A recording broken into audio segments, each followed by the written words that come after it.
नमस्ते, मेरे चैनल माझी पाठशाला में आपका स्वागत है। चलिए बहुत आसान भाषा में मराठी सीखते हैं। आपका फीडबैक हमारी प्रेरणा है और वीडियो के लिए चैनल को सब्सक्राइब और शेयर करें। चलिए आज एक बहुत ही प्यारी सी कहानी समझते हैं।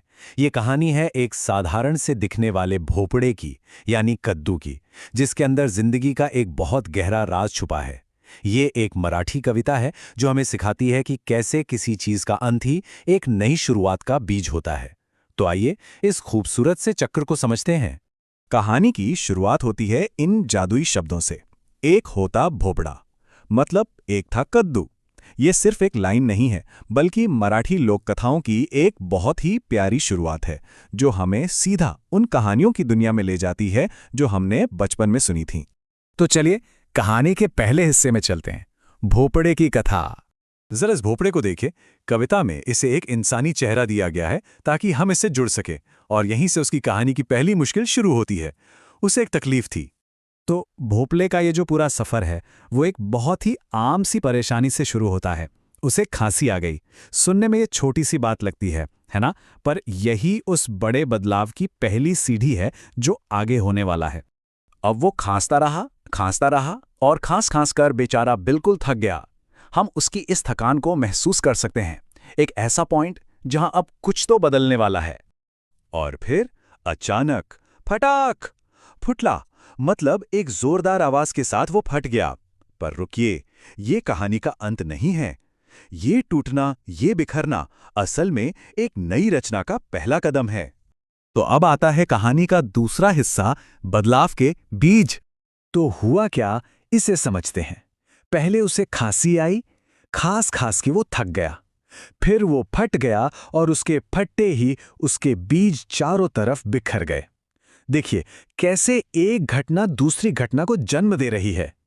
एक तरह से एक नए जन्म के लिए स्टेज तैयार हो रहा है। उसके सैकड़ों बीज, सोचिए सैकड़ों बीज जमीन पर फैल गए। कल्पना कीजिए, हर एक बीज के अंदर एक नया भोपड़ा बनने की ताकत छुपी है। एक वादा जो अब मिट्टी में मिल चुका है। और फिर प्रकृति अपना काम करने आती है। आसमान से बारिश की बूंदें गिरती हैं। ये पानी, ये अपने साथ क्या लेकर आएगा? और जैसे ही पानी बीजों से मिला, मानो जादू हो गया। जहां कल तक सिर्फ मिट्टी थी, आज वहां से नन्हे नन्हे अंकुर फूट पड़े हैं। एक का अंत सैकड़ों नई जिंदगियों की शुरुआत बन गया। अब कहानी अपने तीसरे पड़ाव पर पहुंचती है, बढ़ती हुई बेल। ये विकास और खुशहाली का प्रतीक है। ये तस्वीर हमें उन छोटे से बीजों से लेकर इस हरी भरी बेल तक का पूरा सफर दिखाती है। ये सिर्फ एक पौधा नहीं है, ये जिंदगी की वो जिद है जो हर मुश्किल के बाद फिर से सिर उठाती है। और ये बेल रुकने का नाम ही नहीं लेती, ये बस बढ़ती जाती है, फैलती जाती है। ये जो निरंतरता है ना, यही तो जीवन चक्र का सबसे बड़ा सच है, जिसे कविता इतने प्यारे तरीके से समझा रही है। और इस मेहनत का फल देखिए, एक से अनेक। जहां एक भोपड़ा खत्म हुआ था, वहां अब अनगिनत ढेरों नए भोपड़े लहला रहे हैं। यही तो कविता का सबसे खूबसूरत संदेश है कि कैसे एक ही स्रोत से इतनी बरकत पैदा हो सकती है। कविता में नए भोपड़ों के लिए बड़े ही प्यारे शब्द इस्तेमाल हुए हैं। कोवड़े कोवड़े, छान छान भोपड़े, मतलब एकदम नरम, कोमल और बहुत ही सुंदर। ये शब्द सिर्फ उनकी खूबसूरती नहीं बता रहे, बल्कि एक अच्छी फसल होने की खुशी भी जाहिर कर रहे हैं। और अब आता है चौथा और आखिरी भाग, फसल से बाजार तक। यहां भोपड़े की कहानी प्रकृति से निकलकर इंसानों की दुनिया में आती है, और ये पूरा चक्र पूरा होता है।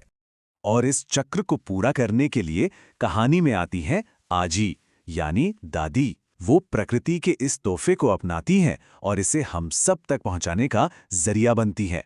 और ये आखिरी सीन कहानी को वापस हम इंसानों से जोड़ता है, हमारे खाने से, हमारे बाजार से, हमारे समाज से।